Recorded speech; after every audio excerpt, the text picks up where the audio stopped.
ఒక్కొక్కళ్ళు ఎంతసేపు మాట్లాడాలనేది అదే సార్. నేను కూడా దానికి పెద్ద ఉదాహరణ ఏంటంటే సంజయ్ కిషోర్ అనేవాడు 5 నిమిషాలు మాట్లాడాడు. మీ అందరికి గుర్తుండి ఉంటుంది. సరే, ఏమైనా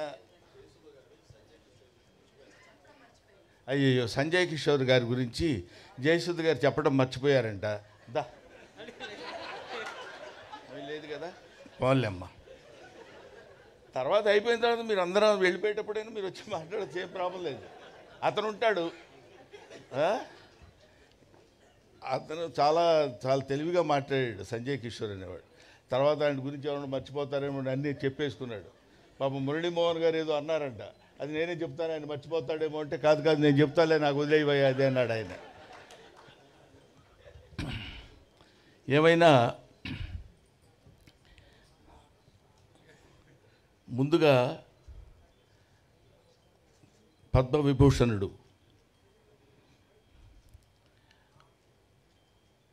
చిరంజీవి గారు ఈ కార్యక్రమానికి రథసారథి ఆయన వచ్చి వెళ్ళిపోవడం అనేది సభలో జరిగేటువంటి అతి సహజమైన విషయం. ఆయన వెన్నెముకగా ఉండి మాబోటి వాళ్ళకి ఫోన్లు చేసి ఈ కార్యక్రమానికి మీరు రావాలని చెప్పడం అనేది, సావిత్రి గారు చచ్చిపోయారని ఎవరండి అనేది, ఇంతకంటే సావిత్రి గారు బతుకున్నారని చెప్పడానికి వేరే ఉదాహరణ కావాలా? ఆ సావిత్రి గారు, ఎందుకంటే సావిత్రి గారి సినిమాల గురించి అందరూ చెప్పగలరు. సావిత్రి గారిని ఒక ఫిలసాఫికల్ లైన్లో తీసుకెళ్లాలనే అభిప్రాయం నాకు కలిగింది. సావిత్రి గారు ఎంతమంది కళాకారులు ఉన్నారు? సావిత్రి గారి కూతురు చాముండేశ్వరి గారు, చిరంజీవి గారి భార్య సురేఖ గారు, వీళ్ళిద్దరూ స్నేహితులు అవ్వటం ఏమిటి? ఈ పుస్తకాన్ని రచించినటువంటి సంజయ్ కిషోర్ ఈ పుస్తక ఆవిష్కరణ చేయాలనేటువంటి ఆలోచన కలిగినప్పుడు ఆవిడ ఎవరి దగ్గరికైనా వెళ్ళి అడిగితే ఎవరైనా చేయొచ్చు. చిరంజీవి గారి దగ్గరికే వెళ్ళాలని ఎందుకు అనుకున్నారో మనకి తెలియదు. వెళ్ళినప్పుడు నేను చాలా కొంచెం హెక్టిక్గా ఉందండి అనేటువంటి ఆలోచన లేకుండా వెంటనే ఎస్ అని ఎందుకు చెప్పాలి అనుకున్నారు? వీటన్నిటికీ వెనకాలుండి నడిపించినటువంటి ఒక అదృశ్య శక్తి, అదే సావిత్రమ్మ ఆత్మ. ఆవిడ నడిపించుకుంది, ఆవిడ చేయించుకుంది ఈ ఫంక్షన్. ఆవిడ దగ్గరుండి, నాన్న చిరంజీవి నేను చనిపోయాను అంటున్నారు అందరూ. కాదు, నేను బతికే ఉండాలి, బతికే ఉన్నాను అన్న విషయం నువ్వు చెప్తే అందరూ నమ్ముతారు. నువ్వు చెప్తే అందరూ, తెలుగువాడు, తెలుగు మాట్లాడేటువంటి తెలుగు ప్రేక్షకుడు ఎవడైనా నువ్వు చెప్తే ఆనందిస్తారు, నమ్ముతారు. నాన్న నీ చేతుల మీదుగా నా పుస్తకాన్ని ఆవిష్కరించరా అని చెప్పిందేమో అనేటువంటి భావన నాకు కలుగుతుంది. లేకపోతే ఇది అతి సాధారణంగా ఇందాక చాముండేశ్వరమ్మ చెప్పినట్టు, ఇందాక ఆవిడ ఏదో మీ చేతుల మీదుగా జరిగితే చాలు, మీ ఇంట్లోనే ఈ పుస్తక ఆవిష్కరణ ఇలా జరిగితే బాగుండంటే, చిరంజీవి గారు అంటే ఆయన గురించి ఇప్పుడు సభలో చెప్పాల్సింది సావిత్రి గారి గురించి అయినా, సావిత్రి గారి పెద్ద కొడుకులాగా ఆయన గురించి చెప్పాల్సిన విషయం నాకు ఏర్పడింది. ఇప్పుడు ఏదో ఒక మామూలుగా అయితే మా ఇంట్లో జరుగుతుందిలేంటి చేసేద్దాం అనేటువంటిది కాకుండా, సావిత్రి అంటే యునీక్. సావిత్రి అంటే ఒక నట శిఖరం. ఆవిడ గురించి ఒక చిన్న ఫంక్షను, ఎక్కడో ఇంత ఫంక్షన్ పెట్టి అయిపోయింది అని నలుగురు కెమెరాలతో చేసేటువంటిది కాదు. సావిత్రి ఫంక్షన్ అంటే సావిత్రి ఫంక్షన్ లాగే ఉండాలి అంతా. ఎందుకంటే ఆవిడ ఎడం చేత్తో ఎంతమందికి ఎన్ని దానాలు చేశారో, ఎంతమందిని ఆవిడ అంటే నటనాపరంగా తీసి పక్కన పెడదామండి, దాని తర్వాత మాట్లాడుకుందాం. అటువంటి మహనీయురాలైనటువంటి ఆ మహానటి సావిత్రి గురించి ఆయన పెద్ద మనసు చేసుకుని ఇంతమందిని ఆహ్వానించి, ఆయన పిలిస్తే రాకుండా ఎవరు ఉంటారండి? బ్రహ్మానందం కూడా 11 గంటల వరకు ఉంటాడు, అదొక చరిత్ర. కాబట్టి అటువంటి మహనీయుడు తలపెట్టినటువంటి ఈ కార్యక్రమం ఎవరు చేశారని ఇంకెవడయ్యా వాడు? ఆ సావిత్రమ్మే చేసుకుని ఉంటుందని నేను మనస్ఫూర్తిగా నమ్ముతున్నానమ్మా. అది అందువల్ల ఆ కార్యక్రమాన్ని ఆయన నో అనలేడు. ఇంత అద్భుతంగా ఇంతమంది కలిసి ఇక్కడ చేయగలుగుతున్నారంటే ఆ సావిత్రి యొక్క గొప్పతనం.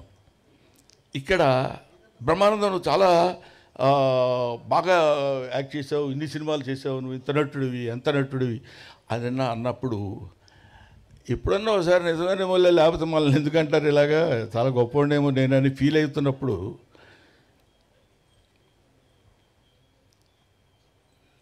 అది ఆవిడ నటించేటువంటి సినిమాలు ఏదైనా ఒక్క సినిమా అంతా కూడా కాదు, ఒక సీన్ అంతా కూడా కాదు, ఒక ఎక్స్ప్రెషను. ఇందాక పరుచూరి గారు చెప్పినట్టు ఒక ఎక్స్ప్రెషను. డాక్టర్ చక్రవర్తిలో ఒక పాట ఉంటుంది. ఆ పాటలో అమ్మ నటించినటువంటి విధానం చూస్తే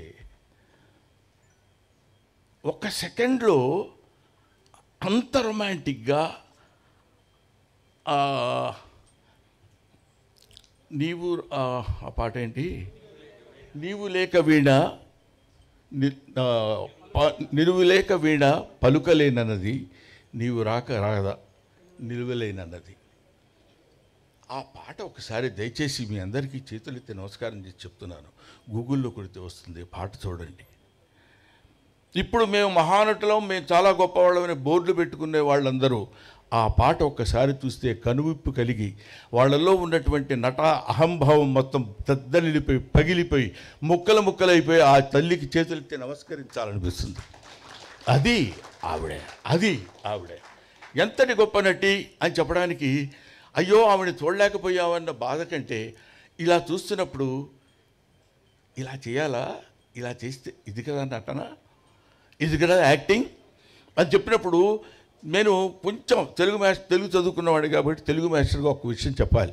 బంబెర పోతన అంటాడు, అంబ నవాంబుజోజ్వల కరాంబుజ శారద చంద్ర చంద్రికాగడంబర చారుమూర్తి ప్రకట స్ఫుట భూషణ రతన దీపికా చుంబిత దిగ్విభాగ శృతి సూక్త వివిక్త నిజ ప్రభావ భవాంబర వీధి విస్తృత విహారిణి నన్ను కృపదూడు భారతి అని కోరుకుంటాడు. ఎవరు? బంబెర పోతన సరస్వతీదేవిని. మన నటీనటులు నటీమణులు నటులందరూ కోరుకోవాల్సింది ఏంటంటే భావాంబర వీధి విస్తృత విహారిణి కాదు, నటనాంబర వీధి విస్తృత విహారిణి సావిత్రి నన్ను కృపదూడు భారతి అని నమస్కరించి ఎక్కడో శిఖరాగ్రం మీద కొన్ని వేల వేల వేల వేల మెట్ల మీద కూర్చున్నటువంటి ఆ మహోన్నతమైనటువంటి నటిని ఎక్కటానికి ముందుగా మొదట కనిపించేటువంటి ఆ ప్రథమమైనటువంటి సోపానానికి నమస్కరించుకుని వెళ్ళాలి. అది ఆవిడ సావిత్రి గారు ఎంత గొప్ప నటి అని చెప్పడానికి ప్రతి వాళ్ళు మనం ఎన్ని చెప్పినా ఒక్కొక్క చూపు. పాండవనవాసంలో దిక్ బానిసల కింద అహంభావమా దుశ్శాసన తోడ్కొని రమ్మా బంధకిని అని ఎస్వి రంగారావు గారు గద్దించి అడిగినప్పుడు మిక్కిలినేని రాధాకృష్ణమూర్తి గారు తీసుకొచ్చేసి ఆవిడ అక్కడ నిండు సభలో పడుకోబెట్టినప్పుడు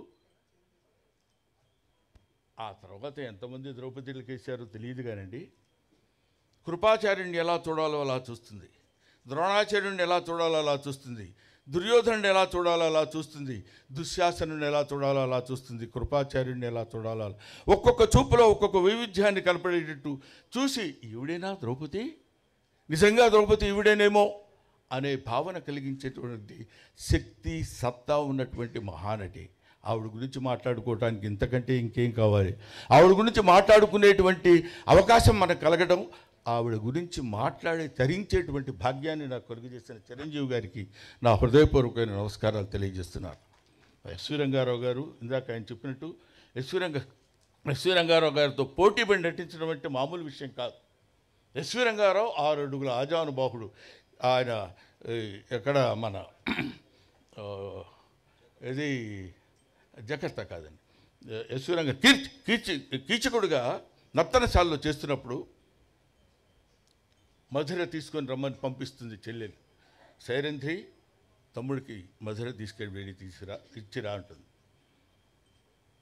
అక్కడ ఒక సందిగ్ధంలో ఉన్నటువంటి చిన్న ఎక్స్ప్రెషన్, వెళ్ళాలా, వాడింత దుర్మార్గుడో తెలుసు కదా అన్నప్పుడు ఇద్దరు అలాగా 2 కొదమ సింహాలు పోటీ పడ్డట్టు ఉంటాయి. ఒక ఆడసింహం, ఒక మగసింహం. ఏయ్ చెయ్యి నువ్వు ఎంత చేస్తావు, నేను చూడు ఎంత చేస్తాను అని 2 పోటీ పడి నటించినట్టు అనిపిస్తుంది. మరణి కించి సర్వాలంకార భూషిత అని నిన్ను చూచిన నా మనసు తూగి నీ ముందు మోకరిల్లదా బాలుడి? 5 భర్తలకు భార్యనే దానవు, 6వడుగా నన్ను అంగీకరించలేవా, ఆనందపరచలేవా మాలినీరా అంట. ఎస్వి రంగారావు మాట అన్నప్పుడు సావిత్రి చూస్తుందండి, అమ్మ చూస్తుందండి అంటున్నాను, ఏమనుకోవద్దు ప్రేక్షకుడిని. ఆవిడ చూస్తారండి అంతే బాగుండదు. ఆవిడ ఎలా చూస్తుందంటే, నీచత్వంలో కూడా ఇంత పరాకాష్ఠ ఉంటుందా?